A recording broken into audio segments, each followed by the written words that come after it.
Það var 11 tap á móti Eistlandi. Þið voru lengi vel bara með yfirhöndina í leiknum. Hvað gerist hjá okkur upp á hálfleik? Við vorum eiginlega bara með í vassunum með þetta sem þú segir, mikið um byrjun og síðan bara fórum við svolítið að missa þær fram hjá okkur og vörnin fór aðeins að vera lélegri og svona seinara að koma tilbaka. Já.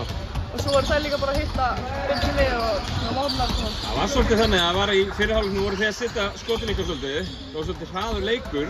Já. Þið voru að fá svolítið af ódýrum villum líka í leiðinni einhvern veginn með varnarlega sko. Alveg klárlega sko. Hafði það áhrif á leikinn sem í seinni hálfleiknum?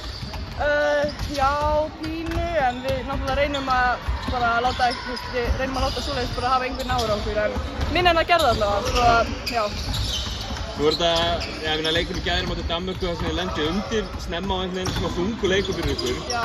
Í dag mætið þið miklu tilbúnari til leiksengdin, þetta er svona ákveðin fatamerki, eða ekki? Jú, 100%. Við vorum líka búin að ákveða sama hvort við töpum með vinnum, þá bara vorum við sáttir með það að við ætlum að standa ykkur betur en við gerðum í gær og mér fannst það bara, við erum alveg að koma alveg stigi hærra en við vorum, þannig að það er bara frábært.